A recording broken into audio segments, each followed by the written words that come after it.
troisième moment de cette présentation, l'opération que Jean Alouche décrit comme la translittération, qui participe au déchiffrement des hiéroglyphes égyptiens par Champollion.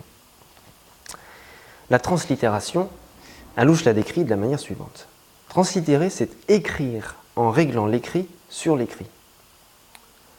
Écrire en réglant l'écrit, non pas sur le sens, non pas sur le réel, mais sur l'écrit. Qu'est-ce que ça veut dire régler l'écrit sur l'écrit? Alors l'écrit, ici, il faut comprendre que sous la plume de Jean Alouche, c'est une référence à un concept de Lacan. Plus exactement à l'élaboration au fil des années par Lacan du concept d'écriture et de lettre. C'est l'idée qu'il y a dans le langage toujours de l'écriture. Que même quand on parle dans le discours, c'est toujours organisé, structuré par un ordre qu'on peut appeler une écriture ou qu'on peut décrire comme étant l'ordre des casses dans de l'imprimeur, par exemple, des lettres en plomb, ou qu'on peut décrire avec la phonétique structurale de Saussure comme un système d'éléments discriminants différentiels. Vous savez, Saussure décrit le langage comme basé sur l'opposition d'unités discrètes phonétiques. Par exemple, la différence entre l'opposition entre le B et le P, c'est que le B est bilabial, mais B sonore, voisé, alors que le P est bilabial, mais pas sonore. Enfin bref, c'est des unités discrètes, différentielles, qui font que le langage prend sens en opposant comme ça ces unités discrètes. Ça veut bien dire que dans le langage, il y a un ordre, il y a une structure, que le langage ne doit pas seulement être entendu dans le discours, mais aussi lu comme une écriture. Voilà, tout ça pour expliquer pourquoi quand Alouche dit écrire, translittérer, c'est écrire en réglant l'écrit sur l'écrit, il veut dire qu'il faut régler l'écrit sur ce qui dans la parole, ce qui dans le discours, relève de cette instance symbolique de la lettre qui organise le discours selon un ordre structuré. Alors, c'est ce que fait Champollion, d'après Alouche. Alors, qu'est-ce que fait Champollion? Je vous rappelle que Champollion, on lui avait mis la puce à l'oreille, on lui avait dit peut-être qu'il faudrait regarder les noms propres sur la pierre de Rosette. Il y a un texte grec et le texte qu'on suppose être identique en égyptien, qui contient deux noms propres, Cléopâtre et Ptolémée, et on a toute raison de supposer que ces noms propres sont prononcés à peu près pareil en grec et en égyptien, et donc il suffit de repérer où ils sont, et on va pouvoir comparer la façon dont on écrit le nom propre Cléopâtre en grec et la façon dont on écrit le nom propre Cléopâtre en égyptien, et on va pouvoir comparer une à une, lettre pour lettre, quelles lettres désignent quels sons dans l'alphabet égyptien, en se basant sur quelles lettres désignent quels sons dans l'alphabet grec, dans le nom de Cléopâtre. Donc, l'opération qu'Alouche décrit ici comme une translittération, que fait Champollion, est basée sur une ressemblance phonique entre le mot Cléopâtre en égyptien et en grec, est basée sur une homophonie. Ressemblance à peu près, parce que évidemment, j'imagine qu'on ne prononce pas exactement Cléopâtre en égyptien comme en grec, mais l'important c'est que l'ordre des sons respectifs de ces noms dans les deux langues est le même, et que donc on peut repérer l'ordre des lettres égyptiennes et l'ordre des lettres grecques et établir un système de correspondance, un système de translittération. Et c'est comme ça que Champollion a reconstitué l'alphabet égyptien, en comparant avec le grec, en commençant par les noms propres. Ouais. Et c'est ça l'opération de la translittération, c'est basé sur une homophonie, mais en tant que l'homophonie permet de repérer l'ordre des lettres, en tant que la parole permet de mettre en évidence qu'il y a de l'écriture, qu'il y a une structure ordonnée. Je cite Jean Alouche. La translittération est le nom de cette opération où ce qui s'écrit passe d'une façon d'écrire à une autre. Effectivement, ce qui s'écrit, le texte de la pierre de Rosette, passe d'une façon d'écrire, l'égyptien, à une autre, le grec. Alors que la transcription vise l'assonance, c'est-à-dire la ressemblance exacte avec le son comme réel, la translittération, elle, écrit l'homophonie, Cléopâtre dans les deux langues, qui s'avère ainsi, en dépit de son nom, un concept lié à l'écriture, puisque seule l'écriture établit la mise en correspondance d'éléments de discrimination voisins. Le privilège de l'équivoque homophonique tient à ce qu'elle implique un abord du langage qui en distingue les éléments littéraux. Oula, qu'est-ce que ça veut dire? Ça veut dire que l'homophonie, telle qu'envisagée par Alouche, n'intéresse Champollion que dans la mesure où elle permet de repérer l'ordre des lettres. Voilà. Dans les noms de Cléopâtre, dans les deux langues, respectivement. Donc l'homophonie implique un abord du langage qui en distingue les éléments littéraux, l'ordre des lettres. L'homophonie met donc en rapport la lettre avec la lettre. Alors remarquez que ce qu'on appelle la lettre ici, en référence à Lacan, ou les éléments littéraux du discours, on peut en parler en référence à la linguistique structurale de Saussure, comme je l'ai fait. On peut le faire en référence à l'alphabet qui effectivement organise les sons de la parole en fonction d'un ordre, A, B, C, D, etc., arbitraire. Mais aussi on peut en parler, et ça nous intéresse d'autant plus qu'on parle de littérature, en termes de figures de style, si on veut. La rime, par exemple.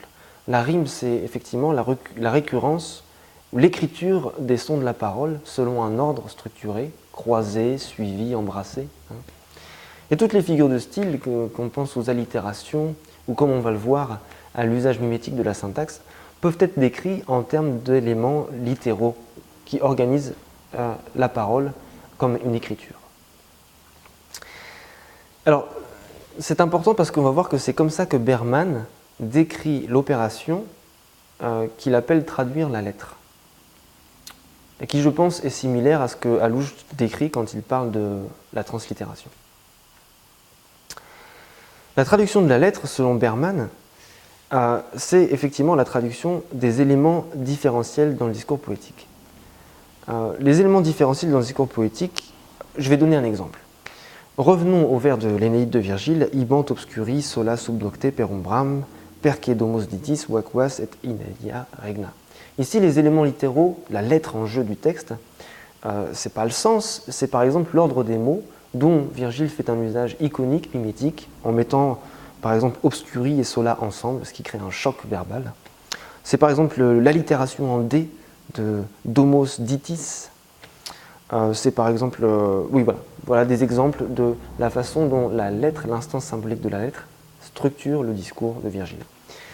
Et Berman remarque que Pierre Klossowski, le traducteur et poète, dans sa traduction de ce vers, eh bien, traduit justement ça, la possibilité des allitérations ou de l'ordre syntaxique d'organiser la parole. Voici la traduction de Klossowski. « Ils allaient obscurs, sous la désolée nuit, à travers les demeures de 10 vaines et les royaumes d'inanité. » Alors remarquez que « ils allaient obscurs », c'est français, c'est possible, mais c'est pas très normé. C'est ce que Berman appelle les zones non normées du français. Ils allaient obscurs, c'est comme Ségolène Royal disait voter utile, je crois. On disait ça à l'époque. Aller obscur. Sous la désolée nuit, on aurait pu dire la nuit désolée. Ici, Klossowski explore les possibilités d'inversion et de rejet du français pour reproduire le fait que dans le texte de Virgile, il y a une syntaxe mimétique qui crée des chocs verbaux, en rapprochant comme ça des noms, en les déplaçant. Klossowski reproduit aussi l'allitération ditis, domos ditis, en choisissant à travers les demeures de 10 plutôt que de Pluton. Il reproduit aussi à travers l'homophonie la sonorité de inania regna, en traduisant les royaumes d'inanité. Remarquez que inania veut dire inconsistant et pas d'inanité. Et donc ici, Klossowski préfère l'homophonie plutôt que la traduction par le sens. Remarquez que ce jeu avec la syntaxe n'est pas non plus le mot-à-mot philologique que nous avons épinglé comme une opération de transcription, puisque ce n'est pas vraiment un mot-à-mot, c'est plutôt une exploration, encore une fois, des zones non normées de la syntaxe française. Donc voilà un exemple de ce que c'est que traduire la lettre selon Berman. Et Berman dit que c'est ça qui permet de réaliser la visée éthique du traduire. De jouer effectivement avec ce qu'on a pu chiffrer dans le texte à traduire, c'est-à-dire ces éléments littéraux, que ce soit l'usage mimétique de la syntaxe, l'allitération, etc. Pourquoi c'est ce qui permet de réaliser un rapport éthique la visée éthique de la traduction.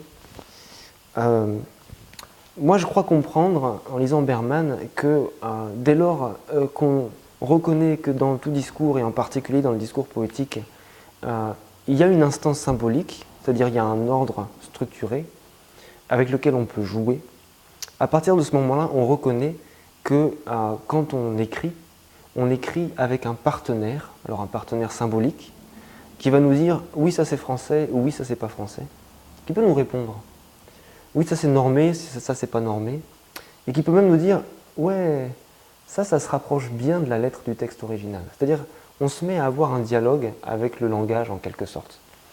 Et on se met à lui poser la question « mais même si je force un peu la langue, on est d'accord, c'est toujours du français, et en plus, ça fait un gain de traduction ».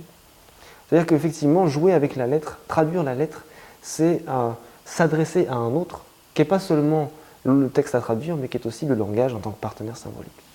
Et s'adresser à un autre et s'en faire responsable, c'est une des définitions du rapport éthique à l'autre, qu'on peut trouver dans la philosophie, notamment la philosophie de Lévinas. Alors, tout ça c'est un peu abstrait, mais on va revenir un peu sur Terre avec pour finir, une illustration de ce que ce serait que traduire la lettre, que de translittérer du point de vue du désir érotique du personnage Sophie dans le roman de Lily, Glyph Machine. Alors, ce que fait Lily avec la stèle de Cascaral, c'est fantastique, puisque elle, comme la narratrice l'explique, elle en repère les unités discrètes, les éléments discriminants, différentiels, pour y reconnaître de l'écriture. Je cite, « La stèle, vidée de tout sens, ne signifiait rien sinon le langage lui-même, un pur langage. Pourtant, pour lire ce pur langage de la stèle, certaines choses que les scientifiques avaient détaillées devaient devenir apparentes. Genre des unités discrètes qui pouvaient être assemblées en groupes plus larges, formant des unités plus larges, et un ordre. Le langage du langage, pour ainsi dire. Le langage devait d'abord être lu sur la stèle, avant qu'il ne puisse être forcé à en émerger. Le langage doit être lu. Ça veut dire que le langage ne doit pas être entendu, il doit être lu. Pour déchiffrer, il faut chiffrer. Il faut reconnaître que dans la stèle, il y a une écriture. Et c'est ça que j'appellerais, avec à louche, reconnaître l'instance de la lettre dans le texte à déchiffrer. Et une fois que Sophie a reconnu que dans le langage en question de la stèle de Cascaral, il y avait une écriture, eh bien, elle peut parcourir cette écriture, elle peut l'investir en y cherchant la lettre. Je continue avec une citation. « La stèle devint un paysage dont elle ne connaissait rien, sinon qu'il était horizontal et que du coup elle pouvait marcher dessus. Elle extrapola sur sa variabilité le fait que ça pouvait aller vers le haut et vers le bas, déboucher sur des panoramas, des obstacles, des premiers plans et des arrière-plans, créer du désir. Créer du désir. Remarquez que c'est différent de la position originale de Sophie au début, quand elle était amoureuse du sens et qu'elle prenait la question de son être et qu'elle en faisait un objet de désir. Ici, elle crée du désir, en prenant la lettre comme objet du désir. Et ce parcours de la stèle qui est permis parce qu'elle y a lu une écriture, va lui permettre de créer un premier déchiffrement qui rappelle beaucoup ce que fait Champollion avec les hiéroglyphes égyptiens. Ce qu'elle va faire, c'est qu'elle va attraper sa première transcription sur la feuille blanche de la stèle, elle va superposer à cette feuille une deuxième feuille blanche, et elle va poser les deux sur une fenêtre, et elle va suivre avec plusieurs stylos le mouvement que son regard, que son œil fait en lisant ces glyphes, et elle va écrire ce mouvement. Voilà. Je cite.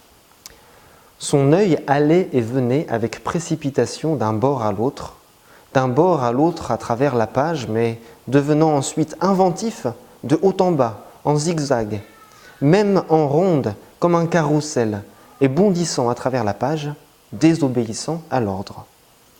Elle attrapa une page de papier blanc dans un paquet cisaillé enfoui au milieu des débris de son bureau et coucha les deux pages, la page blanche sur la reproduction de la stèle, contre la fenêtre. Une lumière grise les illuminait en créant un théâtre de poupées d'ombre. les glyphes déteignant comme la voix à travers l'imprimé. Elle fouille, revient avec un stylo noir, puis un argenté. Elle traça les circuits de sa lecture sur une feuille, puis une autre, puis une autre. Donc comme vous le voyez sur ces reproductions, qui vont faire partie du roman, qui font partie du manuscrit Glyph Machine, Sophie repère un ordre, une structure, repère une instance symbolique, l'instance de la lettre, en chiffrant à travers les mouvements de son regard la stèle de Cascaral et en y reconnaissant une écriture. Voilà. Et dans la découverte de cette façon de faire, qu'on appellera une translittération, une traduction de la lettre, voilà, Sophie, dans le roman, accède à un rapport éthique à l'autre qui se traduit dans la réalisation d'un désir amoureux et érotique heureux avec son amant Miles. Je vais citer pour terminer un passage très touride où Sophie réalise comment elle peut entretenir un rapport éthique à l'autre, comment elle peut se faire responsable de l'autre, contrairement au moment antérieur de la transcription où elle voulait accéder à une jubilation sans responsabilité, hein, vous vous souvenez. Et elle décrit ça quand elle découvre le plaisir qu'elle a à faire l'amour sobre, c'est-à-dire pas bourré. Voilà donc pour terminer cette citation. Ils, donc Sophie et Miles, se rencontrèrent le jour suivant pour se dire au revoir. Elle se rendit chez lui dans l'après-midi et pour la première fois, ils firent l'amour sobre, chacun de leurs gestes assumant une responsabilité qui était jusqu'alors restée endormie dans une liquide profondeur boueuse. La responsabilité signifie façonner une signification en gardant l'autre en tête. Se faire responsable de la compréhension d'autrui, une humilité devant son point de vue. Leur topographie était visible désormais, leurs mains comme la lumière sourde du jour, des possibilités ouvertes de vision, une certaine perméabilité à la condition de l'intimité. Sa crainte, cette fois-ci, devint le médium d'un courage. Ils oublièrent de s'impressionner l'un l'autre.